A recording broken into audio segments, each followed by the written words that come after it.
আজ বানাবো chicken stew. বাচ্চা থেকে বুড়ো সবারই কিন্তু এটা ভীষণ প্রিয়।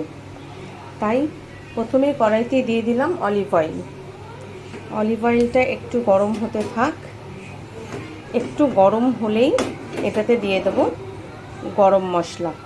আর এদিকে আমি নিয়ে নিয়েছি এখানে 350 গ্রাম চিকেন আছে, তার সাথে পেঁপে, গাজর, টমেটো, একটা গোটা টমেটো, 3 কোয়া পেঁয়াজ হাফ করে কাটা, আর আছে আলু, আর আদা রসুনের কুচি, আর আছে এরকম পেঁয়াজ কিছু কেটে কেটে এভাবে রেখে দিয়েছি। তেলটা গরম হয়ে গেছে, এখন আমি এটাতে গরম মশলাটা ফোড়ন দিয়ে দেবো। এলাচ, দারচিনি, গোলমরিচ।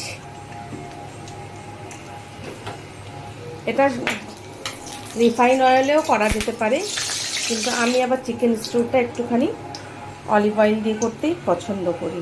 তো প্রথমেই আগে আমি আলুটা দিয়ে দেবো, তারপরে পেঁপেটা দিয়ে দেবো,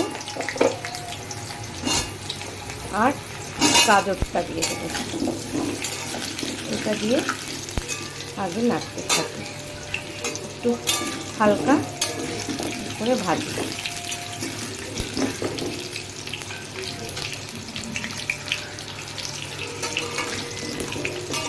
ভীষণ ভালো লাগে।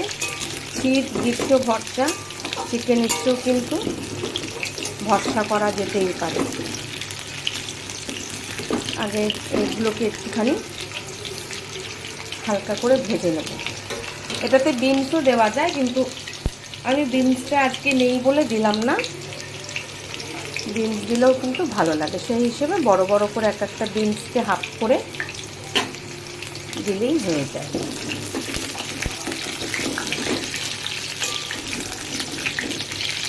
অত ভাজার দরকার পড়ে না, জাস্ট একটু এদিক ওদিক করে নেড়ে নিতে হবে।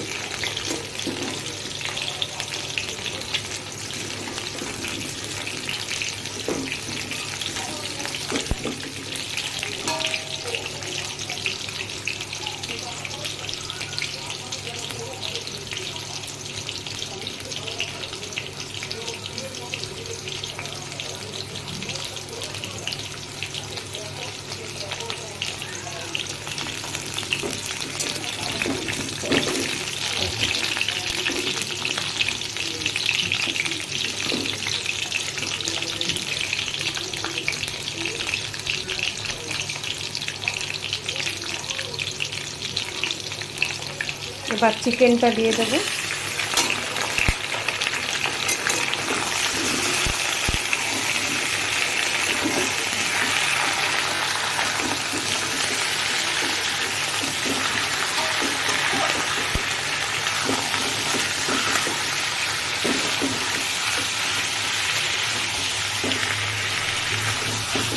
চিকেন স্টুতে একটু বড় বড় পিস দিয়ে করলেই ভালো।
টেস্ট লাগে খেতে, গরম গরম রুটির সাথে ভীষণ ভালো লাগে। তাছাড়া চিকেন স্টু অ্যাকচুয়ালি খেতে হয় ব্রেড দিয়ে। ব্রেডটাকে একদম টোস্ট করে নিয়ে আর চিকেন স্টু দিয়ে খেলেও ভালো লাগে। আচ্ছা, এবার দিয়ে দেবো আদা রসুনের কুচিটা।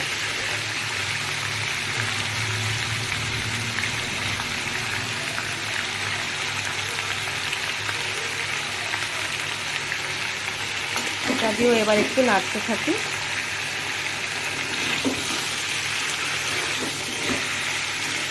খুব সুন্দর একটা গন্ধ বেরিয়ে গেছে আদা রসুনটা দেওয়াতে।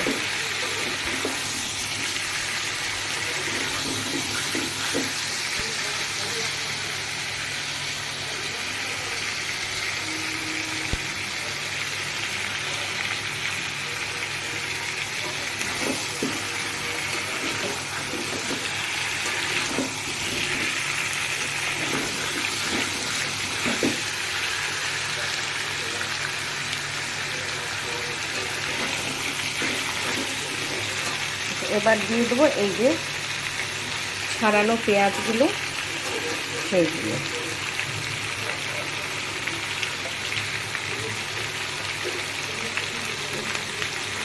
আর দেবো এই টুকরো করা টমেটো,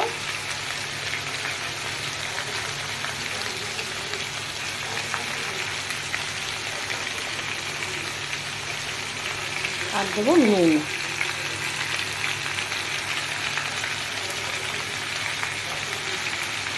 নুনটা যে যার স্বাদ মতো দেবে।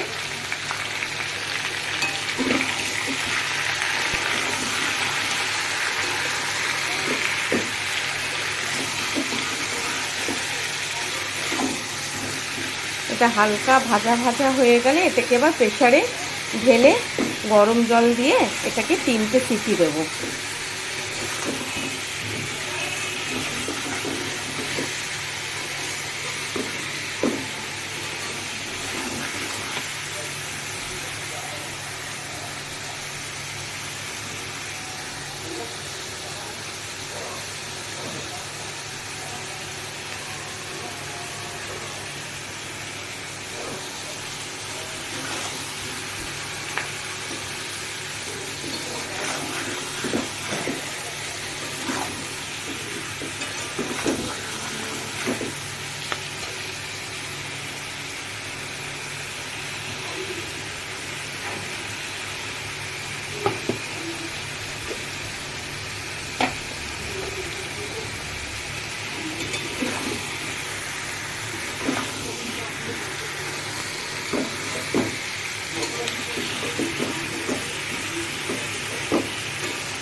এবার দিয়ে দেবো রসুন বাটা। তো রসুনটা যেহেতু বেটেছি, তো মিক্সিতে জলটা ছিল রসুন শুদ্ধ, তাই আজকে এইটা দিয়ে দিলাম।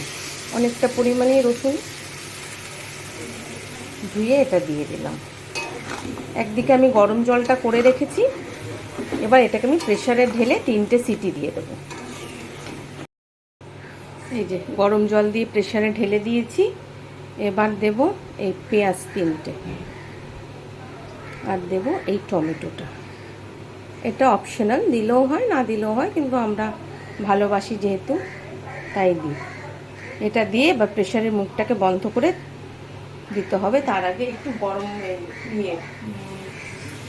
গোলমরিচের গুঁড়ো দেব, অল্প পরিমাণে, খুব বেশি নয়। গোলমরিচের গুঁড়োটা দিয়ে দিলাম। এবার এটাকে বন্ধ করে দেব। এই যে প্রেসার কুকার থেকে নামিয়ে নিয়েছি, পুরোটাই হয়ে গেছে। এবার শুধু বাটারটা দিয়ে দেব। বাটার কিছুটা দিয়ে দিয়েছি, গলে যাচ্ছে আস্তে আস্তে। চলো তাহলে ভিডিওটা এখানে শেষ করছি।